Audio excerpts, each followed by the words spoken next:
काल रात्रीपासूनच वटपौर्णिमेच्या दिवसाची तयारी सुरू झाली होती. हातावर सुंदर मेहंदी काढली आणि ती सकाळी धुतली. त्यानंतर मी हे पूजेचं सामान अगोदरच काढून ठेवलं होतं आणि देवपूजा झाल्यानंतर छोटीशी रांगोळी काढली.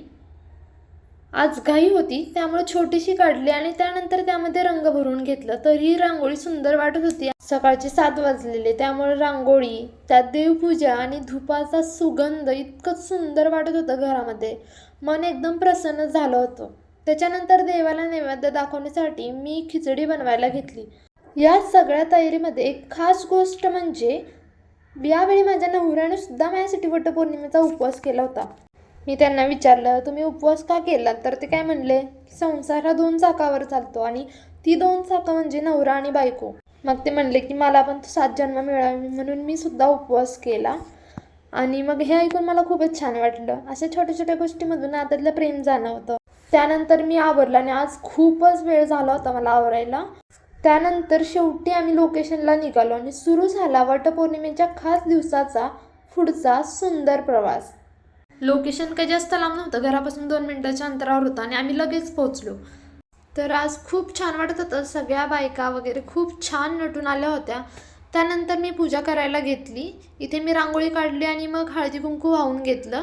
पण बायकांनी खरंच अक्षरशः म्हणजे दुसऱ्यांनी पूजा केलेली होती ना त्याच्यावरच पाय देत होते आणि झाडाला धागा वगैरे बांधत होते. आणि इथं आहे ना दिसत असेल तुम्हाला व्हिडिओमध्ये, तर इथं दिवा होता. त्या दिव्यावरती आहे ना या ताईंचा पदर येत होता.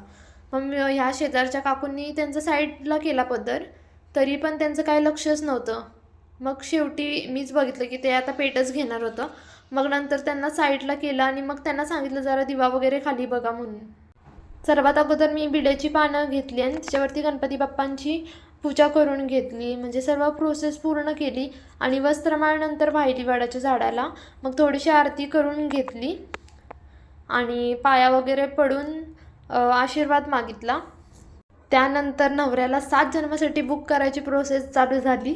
तर इथं काय झालं तर हे मला बोलले की फेरे मोज, आणि ते काकूंनी पण ऐकलं आणि मी म्हणलं तुम्ही आहे की मोजायला, तर त्या हसत होता. त्यानंतर आजचा मी उपवास खूप मनापासून पकडला होता. तुम्हाला माहिती आहे का, वडाच्या झाडामध्ये ना त्रिमूर्ती असतात, म्हणजे ब्रह्मा, महेश, विष्णू, आणि ह्या तिघांचा आशीर्वाद आपल्याला मिळण्यासाठी मी ना खूप प्रार्थना करत होते आणि म्हणत होते की मला 7 जन्म हाच नवरा मिळू दे. माझ्यासाठी पण त्यांनी उपवास पकडला होता की त्यांना पण मी मिळावी म्हणून. यापेक्षा सुंदर गिफ्ट काय असू शकतं ना. तर 5 बायकांनी माझी ओटी भरली आणि मग त्यानंतर मीही त्यांची ओटी भरली. प्रॉपर जशी पूजा करतात वगैरे सगळं मी तसं केलं. असं नाही की फक्त फोटो पुरता वगैरे चालले. फोटो ते सगळं आपण करतोच, पण आधी पूजा महत्त्वाची असते.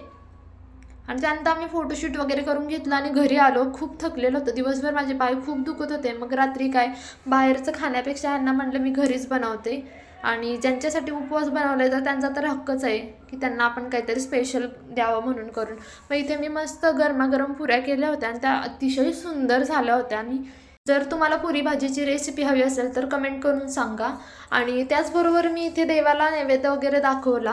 बाकीचं काही शूट केलं नाही, खूप थकलेलं होतं. तर आजचा व्लॉग इथेच संपला. भेटूया नेक्स्ट व्लॉगमध्ये. Bye, thank you.